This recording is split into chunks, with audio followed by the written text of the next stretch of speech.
With the title fight, with the top five and title race pretty much over now in terms of United, in terms of City and Arsenal, we turn our attention to the remaining 4 teams that can still are fighting for one spot, which are Leeds, Forest, West Ham, and Tottenham Hotspur. Let's see what happens in game week 35. There are 4 games to go.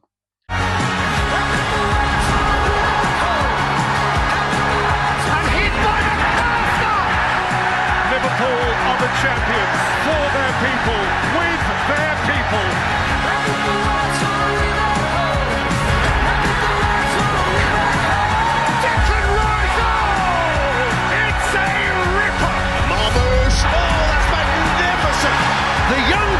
Chelsea claim the Champions League prize. Newcastle will be playing Champions League football again. Now 20 times the champions of England, Liverpool.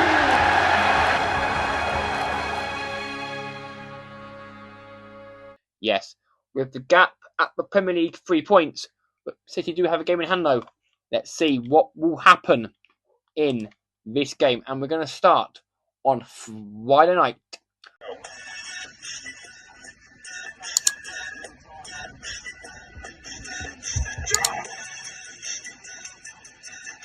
Boys, if you want a discount on your energy, go and get my discount in the description. New Dan 10 at checkout. Peace. 4. Leeds United and Burnley now. In the last game week, Leeds drew 2-2. But obviously, Leeds didn't play because they were involved in the FA semi-final. But the last game they played, they were involved in a 2-2 draw where Sean Longstaff scored level in the 90 plus 7th minute to take Leeds to 40 points, which could be safe enough and against a Burnley team who are down and now no longer have a manager.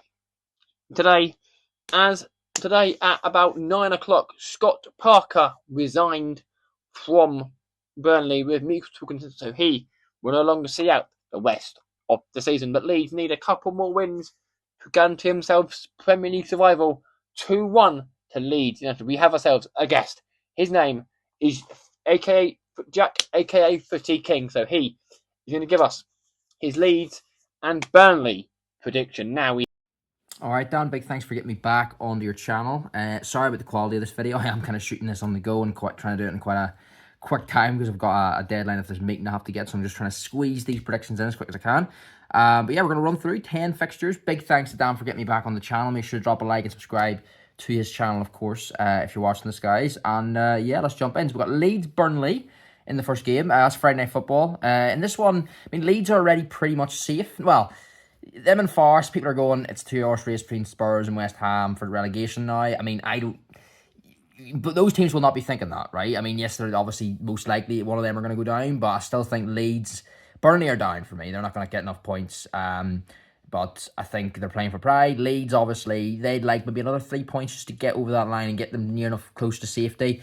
I'm going to go Leeds winning this one. They are home at Elland Road, so I'm going to go 2-0 to Leeds in this first game. Head to Saturday and to Brentford and West Ham United. Both these teams fighting for 2 different bits of title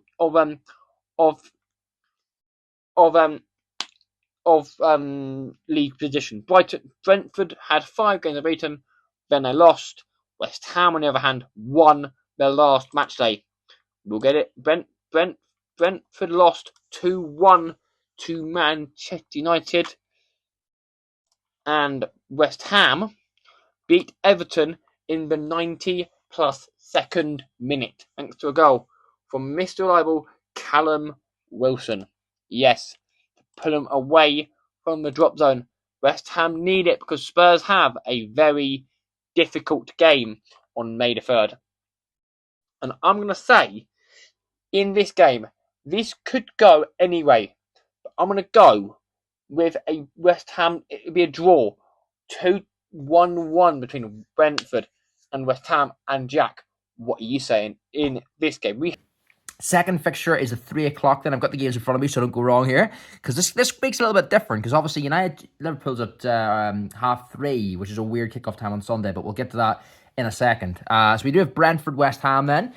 Big game in the relegation race, of course. So Brentford obviously having a good season. We did manage to beat them 2-1 the other night there at Old Trafford. But they do, yeah, Brentford playing West Ham. West Ham have this unity about them at the minute. They're playing well. They're picking up points. I mean, last weekend when Tottenham beat Wolves, you thought Tottenham were out of the relegation zone, and then West Ham go and get late goals. So they've got this unity. They're picking up points, and I think that's why a lot of people think Spurs are going to be going down, because West Ham seem to have more of a fight in them, and more, they can kind of overcome adversity a little bit more than maybe the Spurs players are and have been. I'm going to say a draw on this, though. I'm going to say Brentford 1, West Ham 1. Which, to be honest, I know West Ham, anything other than wins at this point of the season, are you're kind of thinking, oh God, are we opening the door to Spurs? But I think a point away at Brentford, and the team that's fighting for Europe and has had a very, very good season. They've Thiago, who's the second top goal scorer in the league in their team, even though he was awful against us on Monday night. But yeah, I'm going to go with a 1-1 draw between West Ham and Brentford then. Head to a game that could determine Manchester United's Champions League. Yes, it's Newcastle and Brighton and Hove Albion. If Brighton lose this game, Manchester United have guaranteed ourselves Champions League football. But we're going to talk about Newcastle first. Newcastle lost 1-0 to Arsenal, who went back top of the Premier League, and against a Brighton team who played against Chelsea and beat Chelsea 3-0. Yes, but I mean, Brighton do look good. This is a game that could determine which way this top battle goes. I'm going to go. To be fair, Brighton do look good. Newcastle look shaky. Newcastle could get dragged into a relegation battle here. Newcastle only sit 2 points off Leeds. To be fair, Newcastle can get dragged in, but I don't think it will. I'm going to go in this game with a 2-0 win to Brentford, and it won't be settled this weekend, but it can be, but we'll get to that later on. We head. And Jack, what are you saying in this crucial game for United's top 5 aspirations?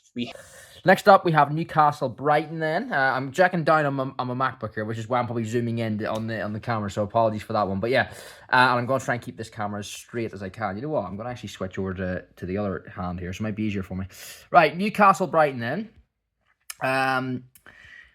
Difficult. Newcastle have a decent team. They're a very, very good midfield. And they have threats. They can be a threat to any team on their day. This is at home. The problem with Newcastle is obviously they're not in Europe now. They're out, they went out of the Champions League a couple of rounds ago. They are sitting like 13th to 14th in the league. They don't have a lot to play for, and they're kind of out of that European race in terms of qualifying for next year. Brighton are the on-form team right now. I mean, yeah, they nicked a point at Spurs late on, but apart from that, the last 4 prior to that, I think they did 4 wins, or at least 3 wins and a draw. So they're really in form right now, bang in form. This game, I don't want to say another draw, but I feel like it could be. I feel like I can just see like a 2-2 in this game, like a real, entertaining game.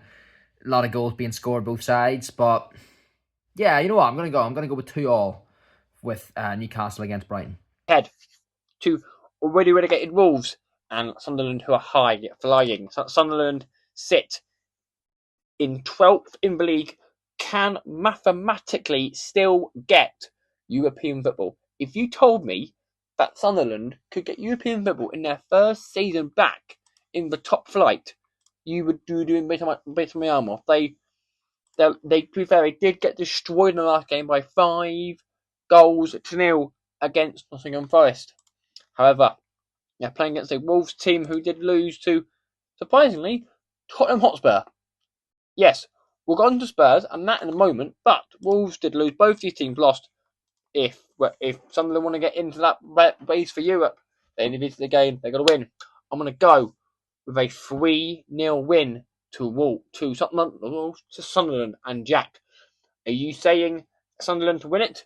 I probably assume you are.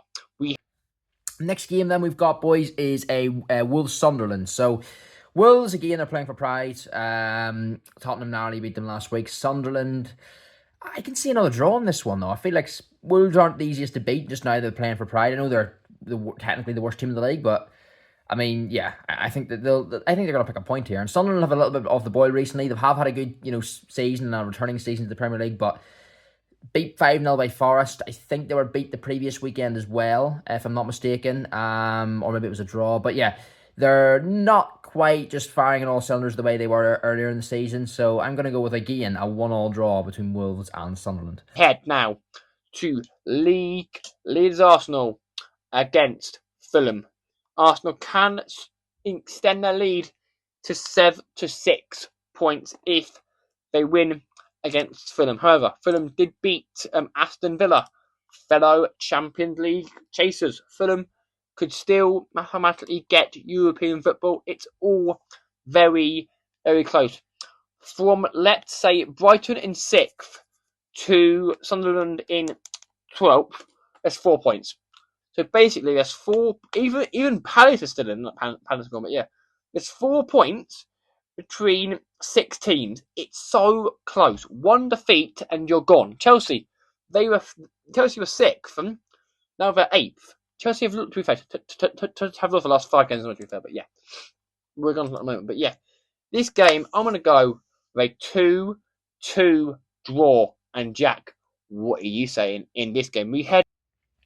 The 5:30 then on the Saturday is Arsenal Fulham. Now, this is going to be another interesting one. Every game Arsenal plays right now, you think, when are they going to slip up? The inevitable bottle of games going to happen. They currently are leading the league by 3 points. Obviously, they've played a game extra than City at the minute, at the time recording this, but they've got a tricky home side to Fulham. I mean, the thing with Arsenal at the minute is I think every game they play, they're not blowing teams away. So if they had Burnley at home this weekend, I can still see that being difficult for them.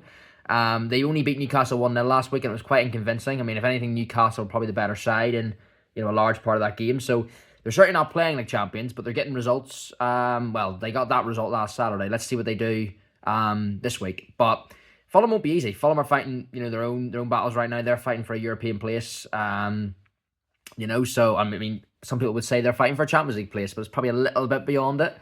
But they're only 5-6 points out of it, so you never know. But with this one, I'm actually going to say it's going to be a draw. I'm going to say Arsenal bottle a couple of points in this one, and I'm going to say Arsenal 1, Fulham 1. A lot of draws in this match week. Now, to AFC Bournemouth and Crystal Palace on Super Sunday at 2 o'clock. This game, again, could have a little bearing on which way the top 5 goes.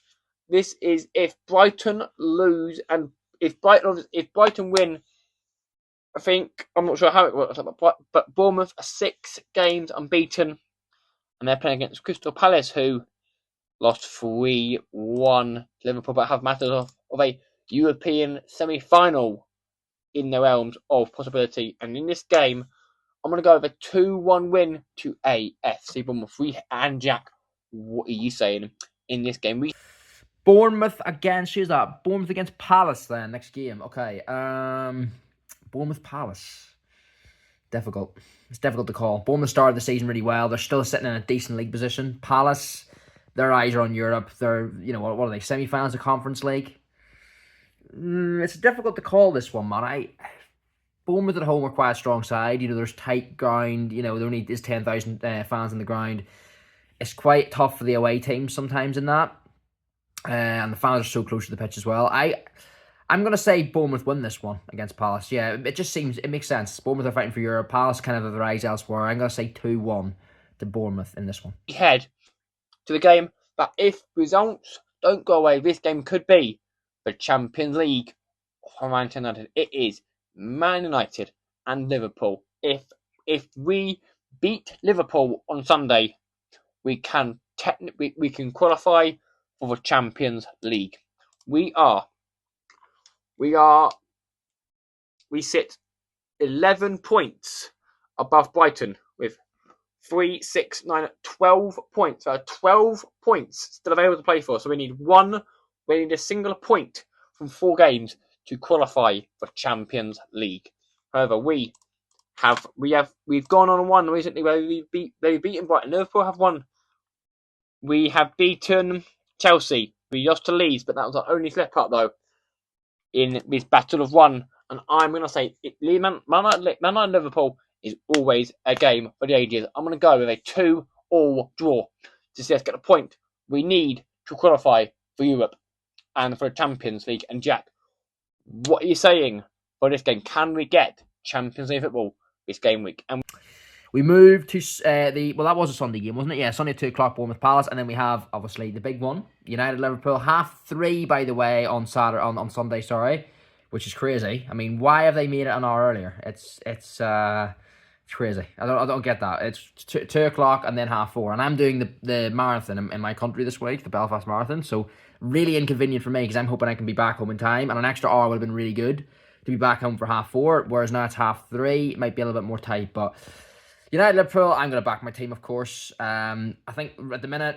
under Carrick, we're just getting results. We're not playing the best football. That doesn't take a genius to work that out. We're definitely not playing the best football. It's very results-based. I mean, we were 2-0 up the other night against Brentford, and it was probably quite a decent first 20 minutes from us, and then we kind of went off the boil, but we scored 2 goals, right? And we're leading the game. Actually, no, was it 1-0 at half-time? I think it was it 1-0 or 2-0 at half-time? I can't think now. But yeah, well, I'm pretty sure we're leading at half-time. My mind literally went blank there, live on camera. It only was like 3 days ago. But yeah, we're 2 up, right? And then, I think we're 2 up at half-time, pretty sure. And then, game management in the second half. For me, if imagine Brentford score another one. I think that second half wasn't good. And I understand it's like, we're fighting for Champions League football. Let's just get the result. And we don't need to take risks at 2-0. But there's a difference between taking risks and, playing a nice attacking football. You can still play a nice attacking football without taking risks football. Risk football is if you're 2 goals down in the last 10 minutes and you need to go all guns blazing at the opposition. We didn't need to do that. No one's calling for us to do that at 2-0 up. You control the game, but I just think we were very passive. And if you look at it in an isolated event in that 45 minutes, we lost the second half 1-0. So it doesn't, it's not like we were able to keep them out. And it got nervy near the end when Jensen scored that goal. So honestly, the football's not great, but we're getting results and we're getting through the Champions League. I mean, Champions League's almost secure now for us.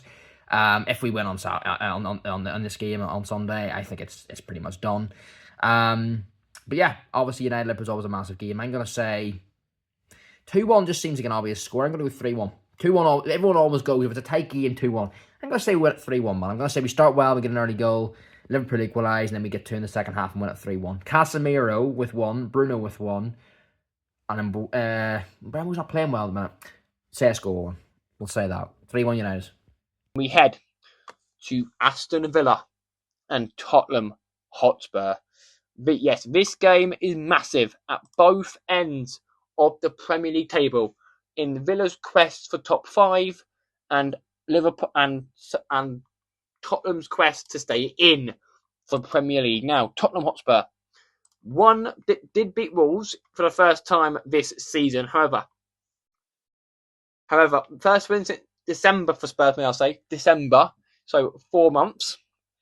Yes, Dominic Solanke and Xavi Simons are out injured. Xavi Simons is out this season and the World Cup with an ACL.